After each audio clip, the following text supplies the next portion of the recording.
You're welcome back. This is Breakfast Daily, and time now to move into our communities to know what is happening. Now, there seems to be some welcoming news, in the eastern region for the Krobo land. Now, if you have been following the news, it has been some kind of back and forth, with ECG and residents and chiefs, with ECG with complaints of some of their staff members being attacked, some of their facilities being vandalized, And on the other hand, the people of Krobo also have a case because they think that they shouldn't be paying some bills, so it's been kind of back and forth. But at the end of it all, power has been restored. And on Friday, it was very ecstatic for the people. And I could imagine, how nightlife was in Krobo.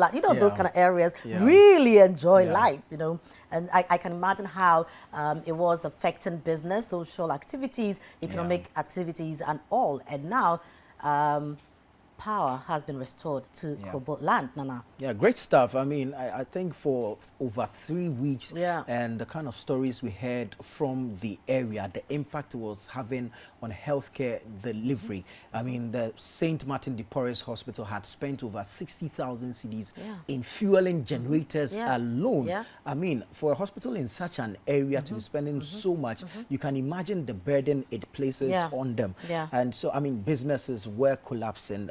The initial 2 weeks, the first 2 weeks, generator sales were booming because everybody needed a generator to power their businesses. But then after that, clearly it wasn't sustainable. It began dwindling because then. So chiefs, member of parliament for the area, MCs, the two MCs for Lower Manya, Krobo, and then Yilo, Krobo, met with the ECG. They fashioned out a roadmap. ECG was supposed to go into some integrity test of their installments in the area. Even while at it, they discovered that some of their installations had been tampered with, and that also extended the blackout for a period. But finally, eventually, power has been restored to the area. We expect that businesses will begin to boom. Healthcare delivery. Now, I mean, the professionals in there will now have the place of mind to concentrate on delivering healthcare instead of looking for where to fund their fuel for their generators and all that. Small businesses will also grow because we know these women by the roadside who sell the kinky and fish with the one bulb in their stands and all that. All these will work, and now nightlife bounces back. Taxi drivers can even move people from one place to another. Communication was an issue, because people couldn't even charge. It's not just a restoration of power to the area. It looks like a restoration of life. Oh, yes. Yes. The way we depend on electricity now, when you don't have power, you feel like 40% or even more of your life is taken away from you because you can't really function. There is a report put together by Neil Kanaku. He is our Eastern Regional Correspondent. Let's take a look at this. He's joining us. He's joining us via Zoom to really give us a picture of what the place looked like following the restoration of power to the Krobo enclave. Neil, good morning. Good morning, Nana. I trust you're well. We are good by the grace of God, Nana. You sound and look excited.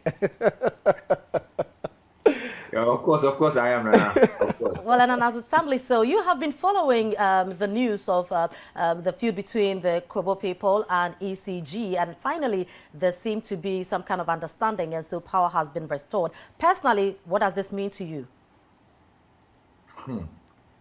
Thank you very much, Rema. Personally, I would say some sort of burden has been lifted off my shoulders because daily, weekly, I was getting reports, I was getting complaints, my phone.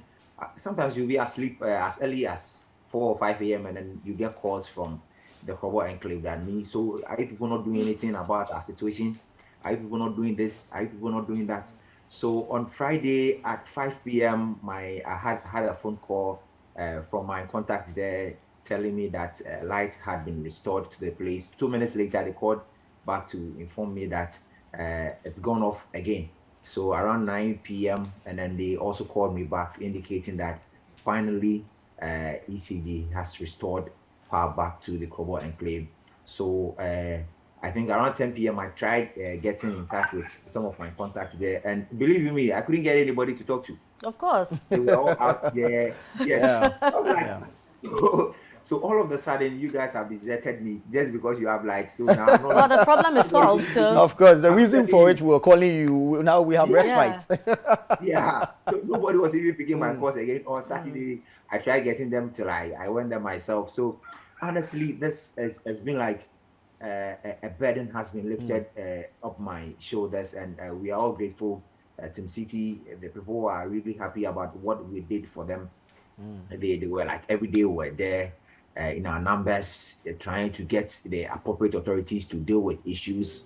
We looked at the traditional side, we looked at the municipal side, that is the MCs. We went to the people themselves, we went to the traders. We covered every aspect in this particular impasse between the Krobo people and then the Electricity Company of Ghana. And believe you me, they are happy that power has been restored to the area. Right. So you went there on Saturday. Tell us, what was it like for the people when you got there? So on Saturday, when I got to the area, you would realize that a number of them, that is those who closed their shops, were back trying to put the place into shape.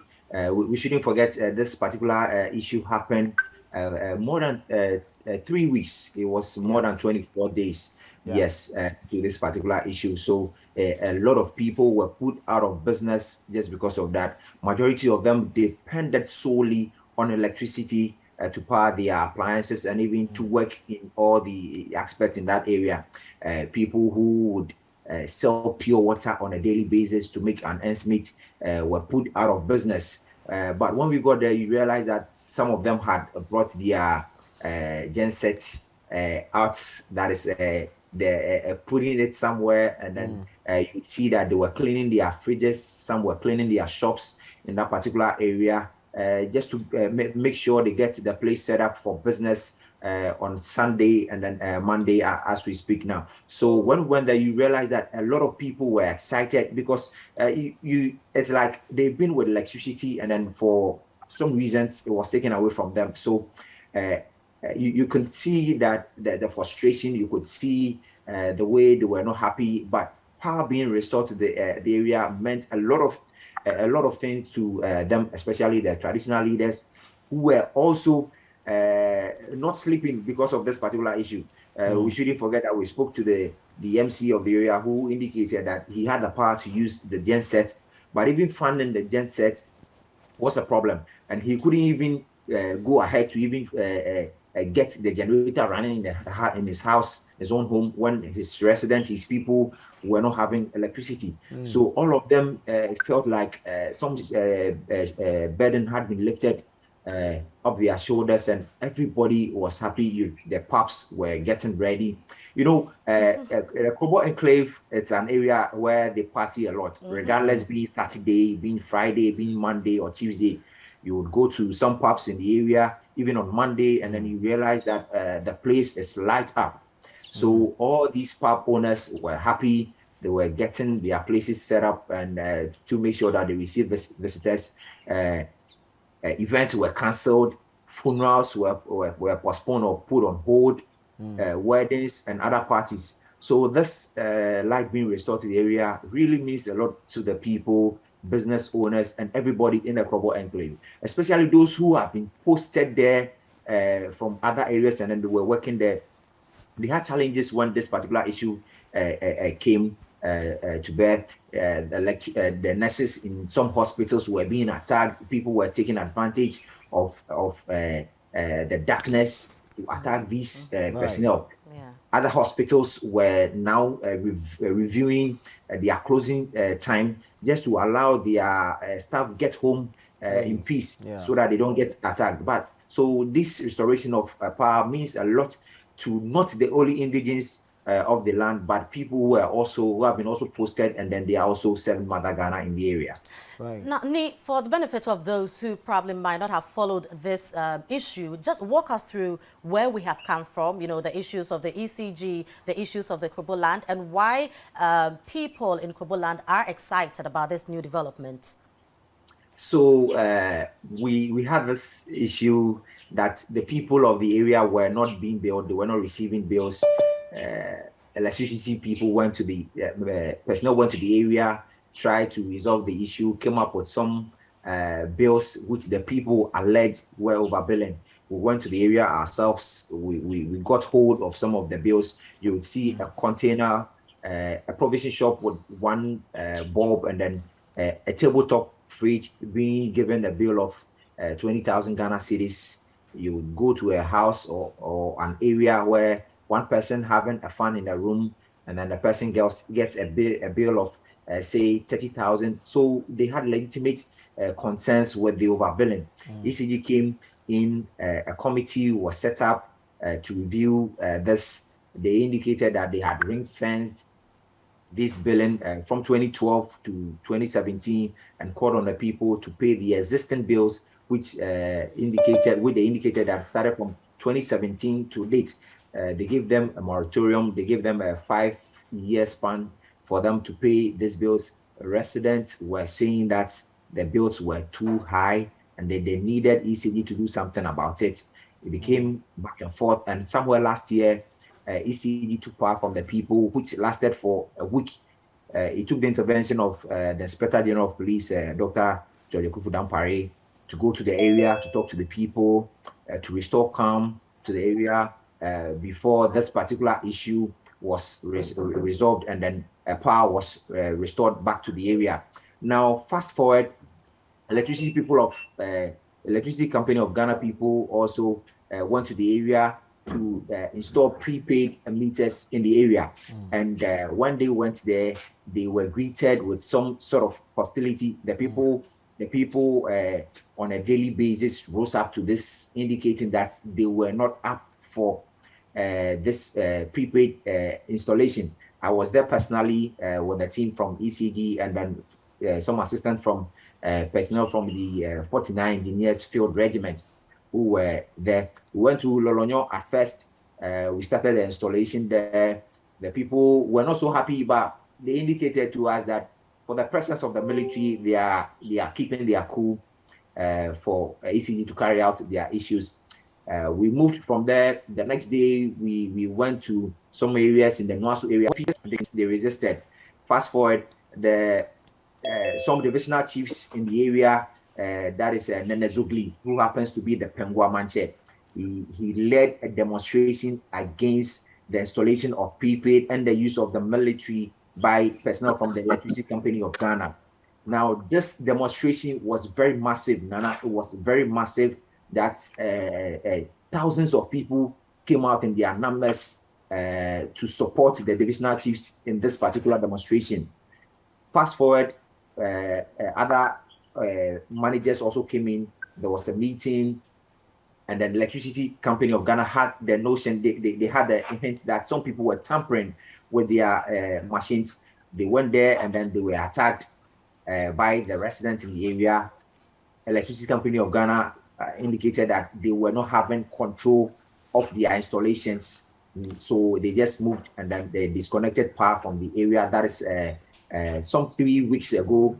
And that brought us to this situation. Now, chiefs in the area have not been their own. The municipal chief executives in the area, they've all not been rested from this particular development. It affected all facets of life in the Krobo enclave. That is from Manya to Krobo. A lot of businesses were affected in this regard. A number of issues came in. The Eastern Regional Minister came up.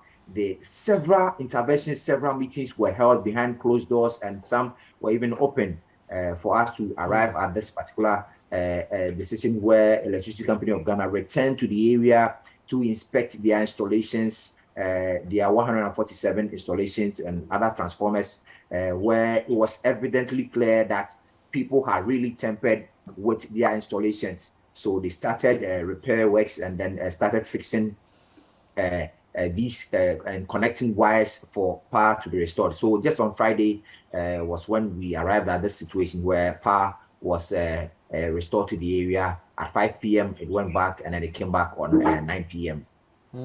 Good stuff. Good that power has been restored to the area. But from your engagements with the people, are they willing to collaborate with the ECG going forward so that the power that has been restored will not be taken away from them? Thank you very much, Nana. So going up and down the Krobo enclave, one thing that I've noticed is that chiefs in the Yilo area are not too worried about the installation of prepaid in the area. Right. Now, I've spoken to quite a number of chiefs in the Yilo area.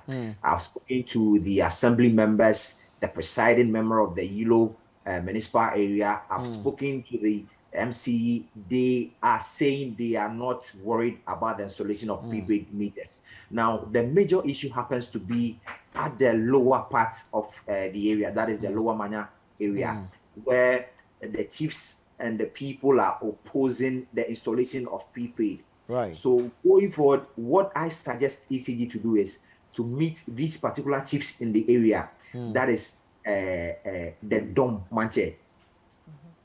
Dom, that is the Dom Manche, and then the Pengwa, who happens to be Nene Zugli.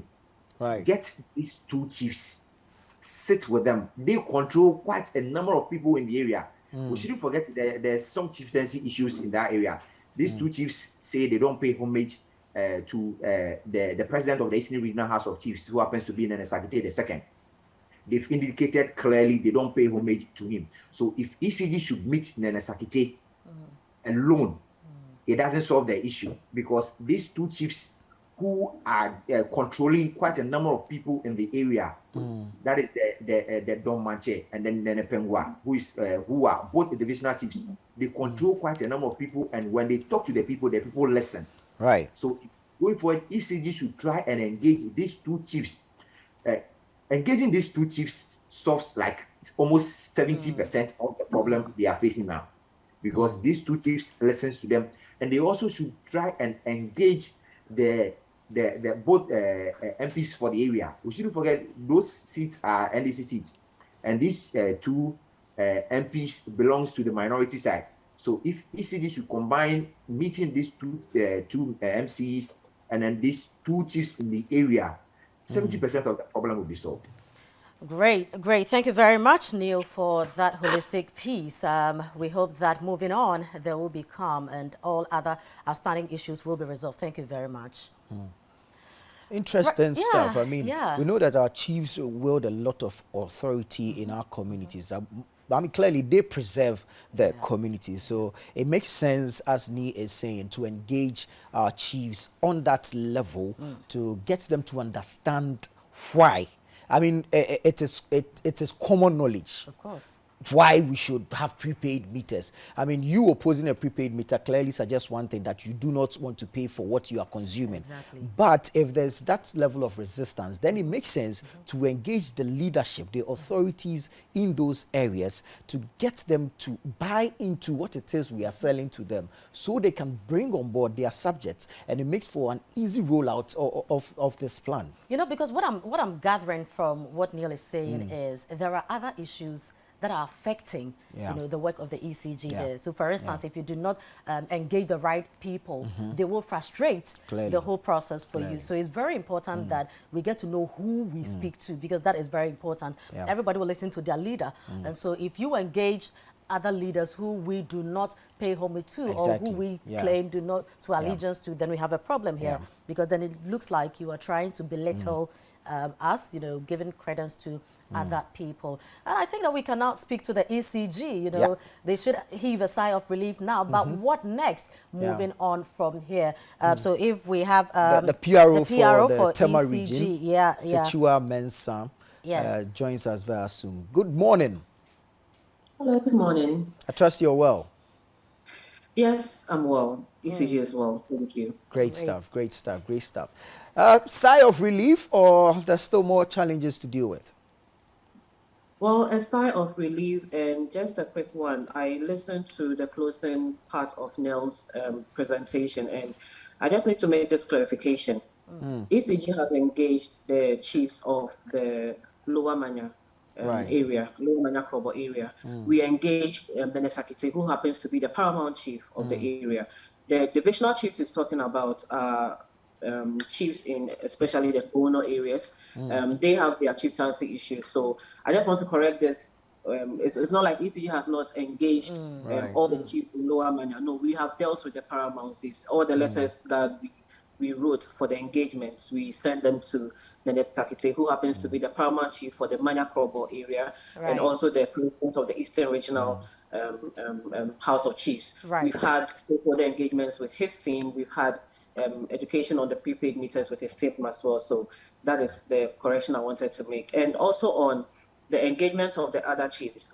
We are all aware that the National Security has issued a communique, and that communique was based on quite a number of discussions, high-level discussions involving all the relevant stakeholders. Based on the discussions, certain roadmaps have been made. So we really hope that going forward there will be that peaceful environment which we have always asked for. We have never said we don't want to work. We have maintained that we really would want to work. We are ready to work. However, we need a peaceful environment to be able to go about our duties as normally as possible. We were not happy with the outage. We were not happy with the outage. It just, I mean, there were some customers who were very, very supportive. Like Neil said, the Yilo side especially, they had been very, very supportive. And even in the lower Manya side, in Bong, for instance, they were cooperative. So we were not happy with it, except that as per the design of our network, we needed to safeguard life and property of ECG and then of the customers as well. Power has been restored. Yes, we are happy, we're excited. Work will go on per the roadmap as pertained in the communique by the National Security. Right. Now, per your admission, and forgive my technical ignorance, but I want to find out, if you say some parts were very cooperative, why is it that the outage was blanket, covered the entire area? Why was it not restricted to places where the opposition was coming from? Okay, so initially, we could have done that if we had been allowed to access our network and to determine where the faults were. Now, we went to a particular place in Bono one Wednesday evening to ascertain the level of interference and to be able to solve the issues. For instance, if wrong cables had been used, if earth cables were not available, if fuses had been taken off, we could have solved it, which we were doing. But that was when we were prevented from doing that. And our system is such that it is linked. The entire system is linked. So one small thing can happen in a particular place, and it can have very, very negative effects on a bigger area. That is why in all ECG engagements with stakeholders, with the public, we continuously plead that as much as possible, let us stay away from ECG installations. Because, mind you, there are electrical engineers who work in ECG, but not all of them work on, not all of them work on the network. So if, for instance, an electrical engineer in ECG is working on metering, as in the meters, if that person is brought to the network aspect, the person has to go through orientation. Because for a long time, you have not been working on that. If that person should go onto the network to do whatever, it can cause a lot of damage. So even internally, for people coming from other departments to the network area, they have to go through orientation. How much more members of the public? You may be an electrical engineer, you may be an electrician, you may have knowledge about electricity and how it operates and all, but you will not have the full enough complements of knowledge to be able to manage the ECG network. So that's why we continuously plead that as much as possible, let us all stay away from ECG network. Because again, it is linked. Everything is linked. Everything from the transformers to the poles to the meters, everything is linked. So that interference, and because we were not sure of the level of interference in that particular area, because again, we were not sure of how safe the electricity we are supplying would be to the end user. We needed to protect ourselves, and we needed to protect them as well. So it's because the network is linked, basically. Now, there were reports of damage to some ECG property in the area. What has been restored, what is left, and how would this affect power delivery to the area? Which is as a result of all the high-level meetings that went on with all the relevant stakeholders. It came up that we had to be allowed, so to say, to check the integrity of our network, which we did from last week, Tuesday to Friday. So indeed, we were able to check our transformers, our cables, we realized that there were some places that the transformers didn't have fuses. Some didn't have some earth cables, some switches were missing here and there. We were able to fix all of that. Now, based on satisfactory work, we were able to restore supply at 5 p.m. However, in less than 10 minutes, a technical issue occurred. It occurred around one transformer. There was a blast of a component, and it shut down the entire system again. So just that one particular component going off at one particular place, it ended up shutting the entire network again. So our field people went to work, and at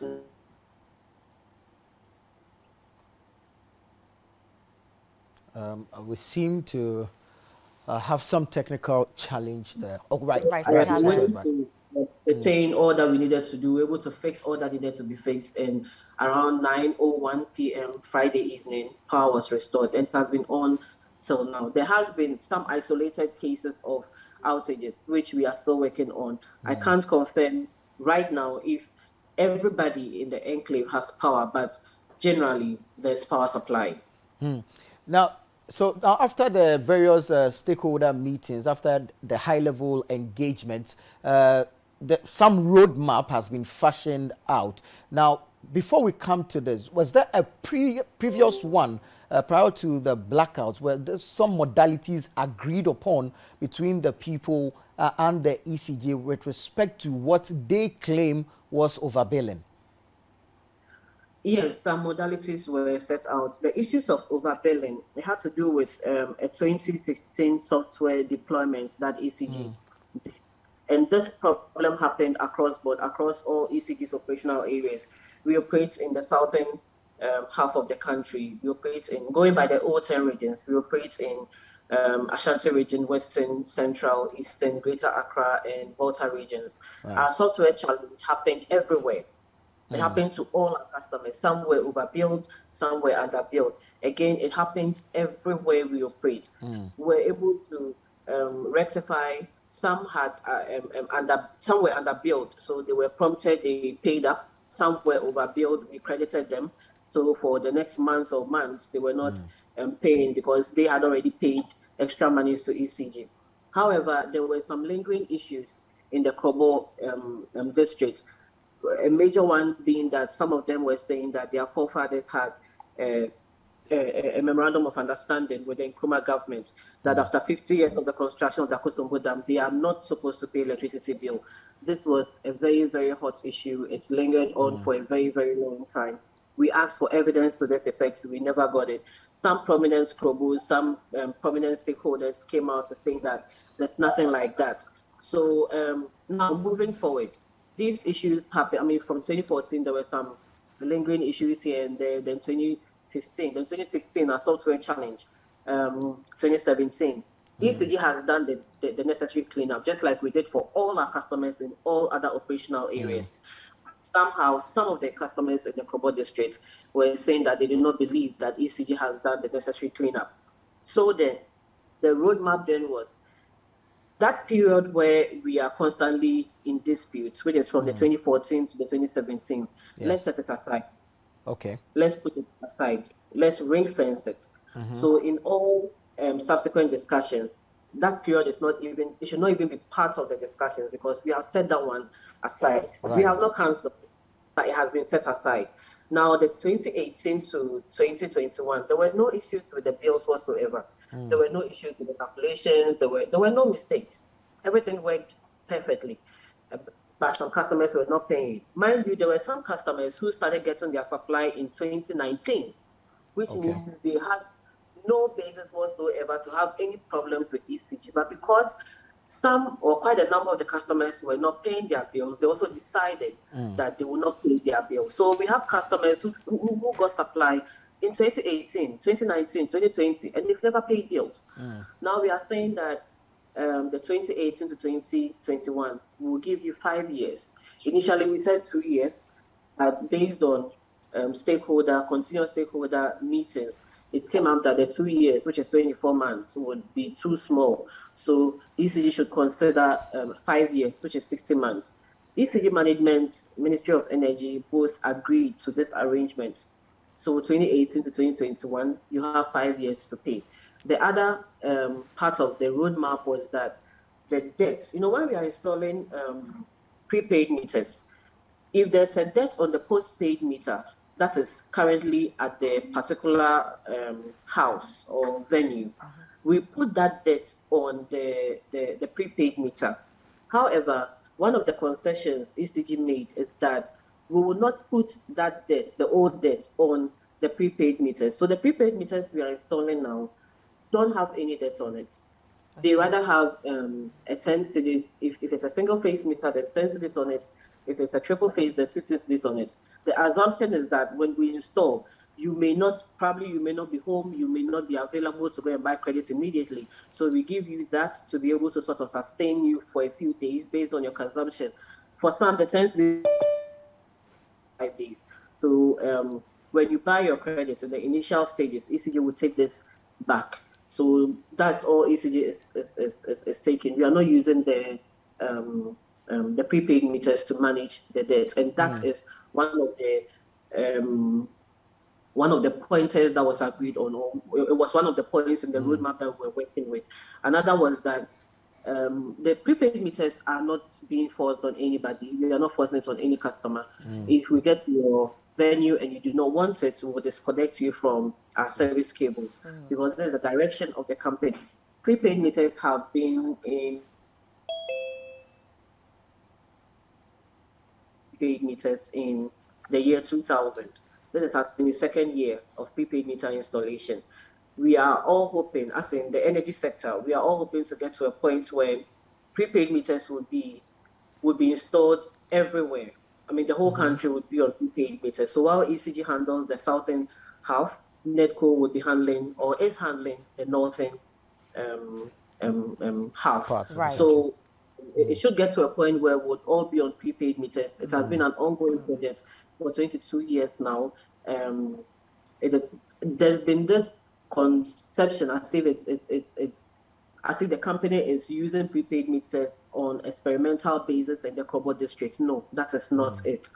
We have rather made changes to how we usually deploy our prepaid meters in the Krobo district, in that we are not putting old debt on it, and we are not using it to manage any debt. So that was the roadmap until all these disturbances and interferences in our network, which we weren't sure of, and which led to the outage, which we sincerely were not happy with. Right. I'm sure now the people of Krobo land are very excited. Thank you very much, Sichua, for your time this morning. Right. Great stuff. And it's important, she did mention the fact that they're not putting old debts on the prepaid, because that's one of the fears that people have harbored over the period. And one of the reasons why really they were resisting the installation of prepaid meters in area. But really, I mean, you don't want a meter because what? You don't want to pay for light you have consumed. I have a problem with that. I have a serious problem with that. I don't know. Others are paying for it. So what makes you feel you should not pay for the power you have consume? some long-standing arrangement with ancestors, and, where we can't even provide but just like evidence. Sichua just mentioned, they've not been able to provide any evidence to that effect. That's it, And I think moving on, we are moving away from this kind of entitlement, thinking that, okay, this kind of resources from our land, and so we don't have to pay anything. If everyone from, different parts of the country should rise and lay claim to something, there will be no progress in this country. But let's speak to the MCE for the area, Mr. Eric Tete. He's also joining us via Zoom. Good morning, sir. Good morning. Right, there should be some relief to you. I mean, over the past 2 or 3 weeks, you've been quite a busy man intervening in this situation. Very, very, very, very. I'm a happy man now. Right. So, what really is happening in the area now? Businesses bouncing back, and then really tell us what is the kind of sense you get from your people following the restoration of power? There is joy all over the place. We now know, or people have come to realize that it is better to use power from ECG than to use power from our gensets. Okay. Now that the power has been restored, I mean, you wouldn't want it to be taken away from you again. There's a roadmap where national security has spoken to that effect, issued a communique to that. But with you as the MC and the people of the area, how willing are you to cooperate with the ECG going forward to ensure that this roadmap is followed? Thank you very much. As said by your reporter from Eastern Region and confirmed by the PRO of ECG, my municipality really accepted this installation of prepaid meters. It was successful in my area because of the consultation that we had. When I assumed office as MC, there were about 3 engagements with stakeholder engagement with ECG. And on hindsight, I realized that it was not effective because people who represented their groups never went back to report to them. And so people said they didn't know about what was going to happen. And so my paramount chief did well by summoning all his divisional chiefs to a meeting with the ECG people. Following from that, I also held a meeting in my office with all the church leaders in the municipality, where the ECG district manager came to explain things to us. So whilst the church leaders were engaging their members, educating them, our teams were also doing same. So in Yilo, Krobo, I can say that we've accepted it. And for me, what is important is to sustain the education for which we're going to do. People have some few apprehensions, and so I've told them that we, the 2 chief executives, are going to still engage ECG. People's issue of the old debts. For me, ECG did a good job by when the issue came up over billing and other things. They did some meetings, clinics where people were asked to bring their bills for correction, which was done. Others did not do. So I'm appealing to the public. We're going to engage them. All those who have issues with the old bills, I believe we will engage ECG to ensure that we correct them so that moving forward, there will be peace. I want to caution that we are careful about people who always want to cause trouble. Yesterday, I intercepted an audio tape going around by someone saying that the prepaid meters that had been brought to Krobo area was a customized one, where it has been specially designed to be used to defray the debt or collect the debts owed by the people, which is not true. Right. So I yesterday called the ECG manager to lodge a complaint, because this time around we won't allow saboteurs to lie to people, because what he's saying is very serious, and I want the police to take serious action over it, to investigate. He must prove where he had that information from. Well, he who feels it knows it, so clearly you wouldn't want this to happen again. But I mean, we also know the impact of one bad nut affecting the entire sack. So what kind of engagements are you having with your colleague MC in Manya, so that, I mean, activities in his area do not impact yours? Oh, I believe that what we've gone through, anybody will come to appreciate that we shouldn't allow a few to cause troubles for us. And as suggested, we're going to continue to engage, especially those who have issues with the bill. I believe that it is because we sat down and thought that what people were preaching was not true. That made this problem get escalated. And so now we need to engage them. ECG, I believe, we'll go with them to the people, for them to answer questions, to explain things to them. For me, what is good is that in my area, those who have gotten the prepaid are testifying that the bills on them are better than what they used to pay. And so for me, we need to project that good point. Right.